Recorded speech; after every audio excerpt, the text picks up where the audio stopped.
Pessoal, eu queria retomar agora, aqui no 3 em 1 dessa quarta-feira, um dos principais assuntos desse dia, que é justamente a decisão do ministro Dias Toffoli em relação ao acordo de leniência feito pela Odebrecht lá atrás e que pode gerar a anulação de várias ações que também estavam no bojo da Operação Lava Jato. E por que eu quero retomar esse assunto? Porque eu quero trazer uma parte do processo que faz uma ligação muito importante com o que a gente viveu recentemente. O que diz o ministro? Ele fala que esse episódio foi o verdadeiro ovo da serpente dos ataques à democracia e às instituições, que já se pronunciavam em ações e vozes desses agentes contra as instituições e ao próprio STF. E aí eu quero fazer uma pergunta para vocês, baseado no que diz então o ministro Dias Toffoli. Aquilo que aconteceu lá atrás, ou seja, provas que foram coletadas, segundo ele, de uma forma irregular e que levaram à prisão de Lula e todo o processo político que nós acompanhamos, tem responsabilidade em partes também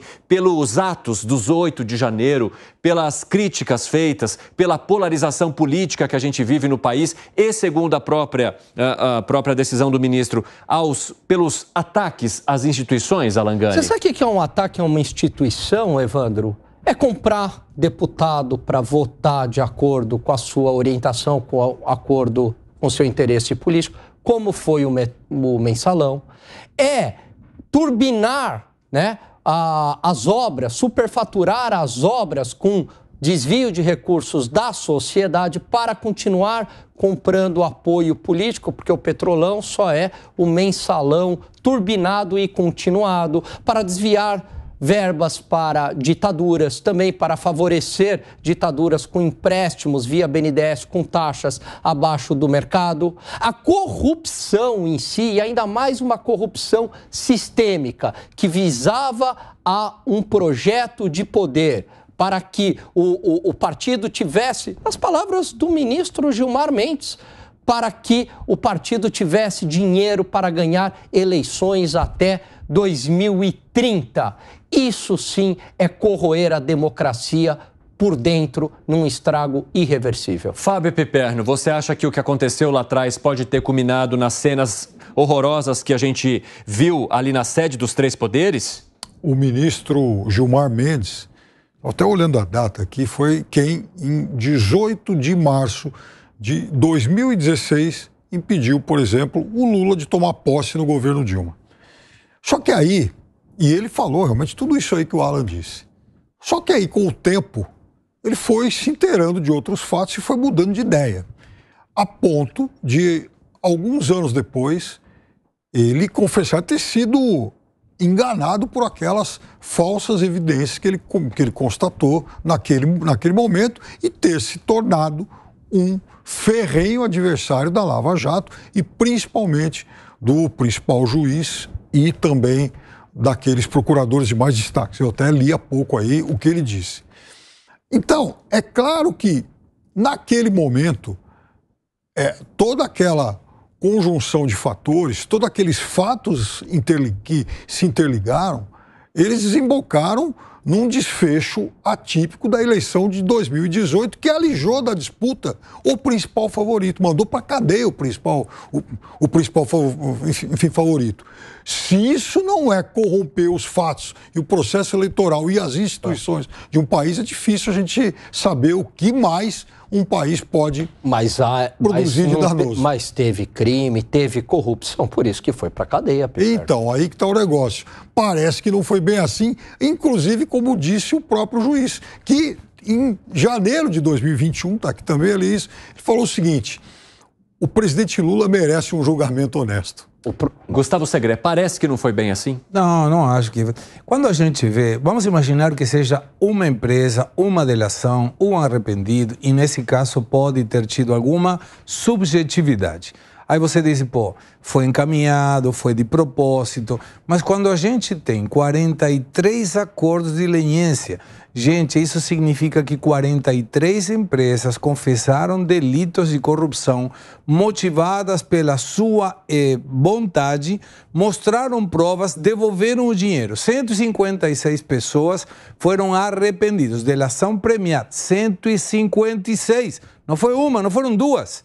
Devolveram aos cofres 24,5 bilhões de reais. E aí você vê, não, eu não sabia de nada. E eu lembro desse meu professor de princípios de administração, primeiro dia de aula na Universidade de Buenos Aires, na licenciatura bacharel em economia, e falou: a responsabilidade é a única coisa que você nunca delega. Então, o presidente Lula, na época, não sabia de nada.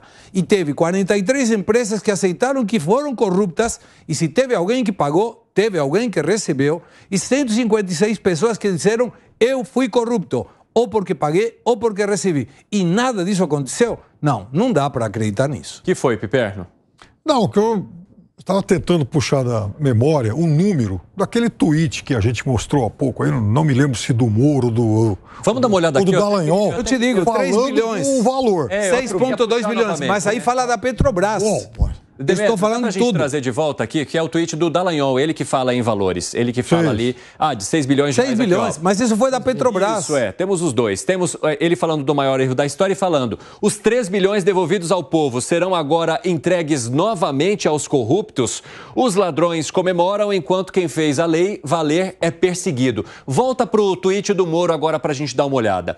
A corrupção nos governos do PT foi real. Criminosos confessaram e mais de 6 bilhões de reais foram recuperados para a Petrobras. Esse foi o trabalho da Lava Jato dentro da lei, com as decisões confirmadas durante os anos pelos tribunais superiores. Gustavo Segredo. Eu tenho a resposta de por que esses números não batem, inclusive com os 24,5 que eu estou dizendo. Qual é? Os 3 bilhões que fala o ex-procurador Dallagnol se referem a Odebrecht. Os 6,2 bilhões que se refere o ex-juiz são da Petrobras. E o que eu estou falando de 24,5 são de toda a corrupção do sistema. Então não é que cada um fala um número diferente. E acompanho isso porque eu levantei e investiguei a Lava Jato na Argentina, quando por uma falha de acordos entre os dois, não foi possível saber quem na Argentina tenha recebido dinheiro. É só levantar. É só levantar, pesquisa. Espera lá, a medida... Tudo bem, eu não vou, enfim, discordar dos números, não. Só estou dizendo o seguinte: a medida do Toffoli, ela diz respeito ao Odebrecht. 3 bilhões. 3 bilhões, ok. Isso. 3 bilhões. Isso aí. E agora, o que a gente vai? Peço desculpas e vamos devolver o dinheiro para o corrupto? Eles aceitaram que eram corruptos. Não é isso. O que não está... Porque, veja, na questão de hoje, o que entra o que está sendo considerado é exatamente a história da Odebrecht. Sim, senhor. Petrobras e tal, nisso ele não mexeu. Aí que está o problema. Cancela um, Piperno, cancela um e os outros foram certos. Não é isso. Então, pera lá. Hoje, o que a medida dele diz respeito a 3 bilhões e não aos outros 20. Concordo. Pessoal, 5h46, quem está na rádio vai por um rápido intervalo, daqui a pouco os esperamos. Até já. Piperno, então, o que fazer? Até porque isso envolve questões internacionais também, órgãos nos Estados Unidos, né, que também validaram toda essa corrupção, SEC, enfim.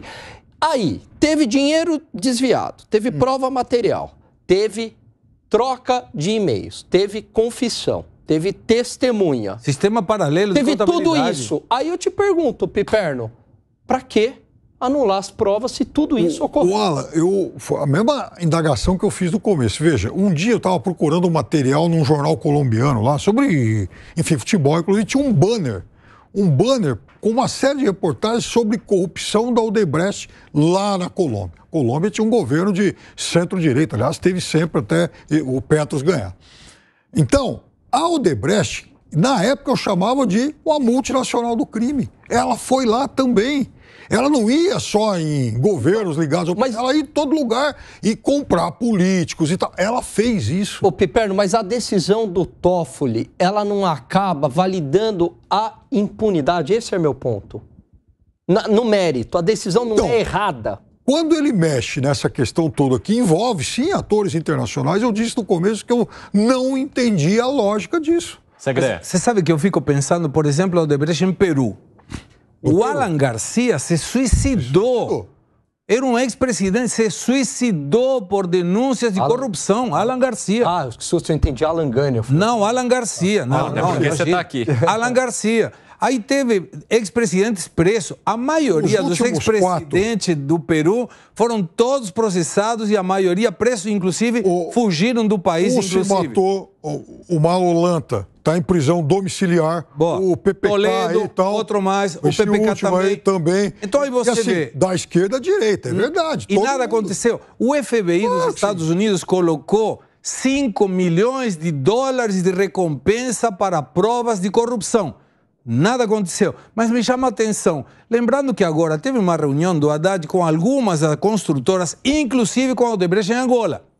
Se isso for anulado, será que não permite essa certidão negativa para o Odebrecht voltar a participar desse tipo de operações? É uma pergunta que provavelmente eu ela fico já pensando. pode, inclusive, tem uma outra denominação hoje, tem uma outra razão social. Sim, lembrando que Novo Honor. os maiores aportantes da campanha do PT e dos outros também, né? Não vamos só do PT, foi a construtora, a Odebrecht em particular. Caramba, é muita coincidência. Para justamente pegar a grana do BNDES, você precisa desse selo aí de qualidade, entre aspas.